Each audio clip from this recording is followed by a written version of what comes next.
Dans cette vidéo du chapitre 44 de Minutes de cours, je résous une autre situation tirée de la section 4.6 de Séguin portant sur le champ magnétique généré par un long fil rectiligne.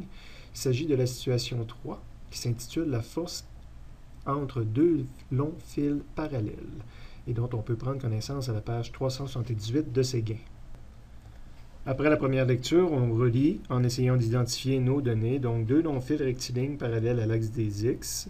On montrait sur le dessin tout à l'heure. Ce problème-là, je ne crois pas qu'obligatoirement j'aurais mis un dessin pour illustrer la situation à l'examen. Je pense qu'avec les mots, c'est comprenable. Donc, deux longs fils rectilignes parallèles à l'axe des X sont séparés par une distance R égale 2 mètres. Personnellement, je ne l'ai pas appelé comme Séguin, je l'ai appelé R12 pour montrer que c'est la distance entre deux fils. R majuscule, je le réserve souvent pour rayon. Donc, je trouvais ça plus approprié ici de l'appeler distance entre les deux fils. Il porte des courants orientés selon l'axe des X, selon le sens positif des X. Le premier fil, un courant de 3 ampères, donc je l'ai appelé I1, et le deuxième fil, un courant de 4 ampères, I2. À la fin, on me demande de déterminer la force magnétique que subit une portion du fil 2, dont la longueur est de 0,5 cm. Donc, au départ, c'est la question, la force magnétique exercée par le fil 1 sur le fil 2. On me demande une force magnétique sur le fil 2, mais c'est le champ magnétique créé par 1 qui va faire ça, mais j'aurais pu l'appeler également juste FM, pour une longueur de 0,5 m, de 50 cm, une longueur évidemment sur le fil 2. Elle aurait pu faire, parce qu'il n'est pas en conflit, mais je l'ai appelé L2 là, pour montrer que c'était clairement sur le fil 2. Si je pars en résolvant ce problème sans dessin, la première chose que je vais probablement mettre, c'est ma question des deux fils parallèles à l'axe des X, ce que je vais appeler une vue de côté. Le dessin de Séguin nous fournissait un système de coordonnées, donc il faudrait voir si à l'examen je le mettrais, mais sinon, il n'est même pas utile dans le problème comme tel. Donc mes fils sont parallèles à l'axe des X. On me disait qu'il y avait une distance de 2 mètres, je l'ai illustré. Les courants me disaient qu'ils étaient selon le sens positif de l'axe des X. Je viens de les montrer, positif par rapport à l'axe des X. Prochaine chose que j'ajoute sur mon dessin, c'est la longueur 2. Je n'ai pas mis immédiatement la force magnétique parce qu'elle me demande de réfléchir un petit peu plus, me demande d'appliquer des règles de main droite. Il faut réaliser ici que le fil 2 va ressentir une force magnétique créée par le champ magnétique, ou en tout cas conséquent du champ magnétique engendré par le fil 1. Donc là, c'est pas toujours évident. Il faudrait que j'imagine mon champ magnétique rotatif alentour d'un fil, mon pouce qui serait selon I1. Il faudrait voir que le champ est sortant en haut, rentrant en bas. Donc, un petit peu plus difficile à voir sur une orientation comme ça. C'est pour ça que j'ai ajouté une vue de face. Une vue de face que je pourrais demander à l'examen, en précisant évidemment c'est quoi une vue de face. Donc, pour moi ici, là, je regardais selon l'axe X positif. Ce qu'on pourrait aussi le montrer, dire le X se dirige maintenant vers moi, donc j'ai tourné mon système, le Z s'en va sur le côté comme ça. Ce qui veut dire que je verrais les deux courants se diriger vers moi, donc sur le dessin comme ça, ou même hauteur selon Y, j'ai mis I2, I1. J'ai mis I1 en bas, c'est parce que je l'avais vu dans Séguin, mais si c'est pas précisé, j'aurais pu mettre I1, I2 en bas, les inverser, ça ne change rien au problème. Cette vue-là me permet plus facilement de voir le champ magnétique parce que là, je mets mon poing dans l'écran, le pouce dirigé vers moi, puis le champ magnétique tourne en rond. Évidemment, dans les deux cas, le pouce est vers moi. J'aurai deux fois des champs magnétiques rotatifs illustrés de cette façon-ci. Ma main fermée tournait de cette façon-ci. Donc, j'ai utilisé deux couleurs pour essayer de montrer. Là, fait que le champ magnétique créé par I2 serait comme ça. Alentour, seraient tous des cercles concentriques, mais si j'en fais un qui est à la distance R12, il passerait comme ça. Puis B1, celui qui m'intéresse le plus dans ce problème-là, le champ magnétique créé par B1, par I1, à une distance R12, là, il passe comme ça.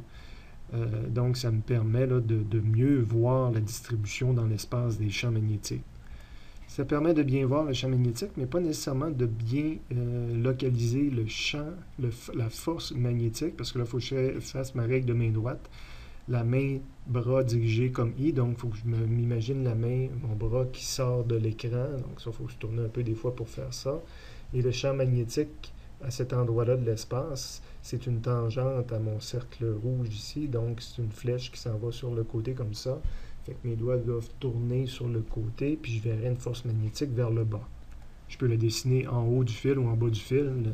Ça reste une force magnétique dirigée vers le bas. C'est peut-être plus facile de faire notre règle de main droite sur ce dessin-là. C'est de montrer le champ magnétique qui est un petit peu plus difficile. Le plus important, c'est de montrer le champ magnétique créé par le fil I1. Donc, il faut que je mette mon pouce qui s'en va sur le côté comme ça de l'écran, puis là que je vois mon poing fermé. En haut du fil, mes doigts vont sortir, puis en bas du fil, mes doigts vont rentrer.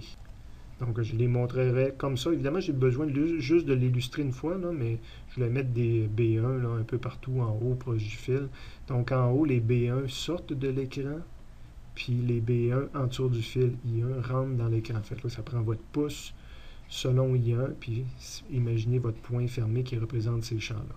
Et là, c'est plus facile de faire la règle de la main droite. La force magnétique, c'est ILB. Mon bras, main, s'en va de ce côté-là. J'ai un champ magnétique sortant. Donc, il faut tourner notre bras. C'est pas nécessairement si facile que ça. Pour fermer nos poings puis que les doigts tournent sortant, mais la force magnétique, j'obtiens aussi vers le bas. Toutes mes variables sont maintenant illustrées et je suis prêt à me trouver une formule qui me permet de calculer la force magnétique. Évidemment, il y a la formule du chapitre précédent, ILB, mais dans le chapitre 44, à peu près dans la deuxième moitié de la première page de résumé, on a le champ magnétique et la force magnétique qui existent entre deux fils. Et on a développé, on démontre une formule ici, une formule qui nous permet de calculer facilement la force magnétique entre deux fils. C'est la formule que je vais ramener dans mon problème ici. Donc, je la transcris comme apparaît sur le résumé. Et maintenant, je vais l'appliquer pour calculer Fm 1 sur 2. Le mu0, c'est 4pi fois 10 à la moins 7. Le L, adapté à mon problème, c'est L2, mais j'ai une valeur pour. Le I, c'est I1, sont déjà identifiés comme étant I1 et I2, donc c'est le I1 déjà connu, le I2 déjà connu. Tout cela divisé par 2pi, bien évidemment le 2pi dans les deux versions c'est 2pi. Puis le R12, il est connu comme étant une valeur de 2. Donc j'ai une équation, une inconnue, même pas besoin d'isoler, c'est déjà fait. Donc même pas besoin d'une calculatrice très intelligente pour pitonner la ligne qui est ici. Et ça nous donne une réponse de 6 fois 10 à la moins 7. Beaucoup de livres de physique et même de profs de physique ne donneraient pas directement cette formule-là. Ce qui fait que je vous ai montré en bas rapidement, sans que vous ayez à le remplir, comment est-ce qu'il aurait fallu faire ce problème-là. Ben, c'est de partir, de dire je veux connaître la force magnétique, fait que j'aurais pris la formule du chapitre précédent, ILB sin θ b, que j'aurais adapté à ce problème-là. Donc la force magnétique 1 sur 2, c'est le...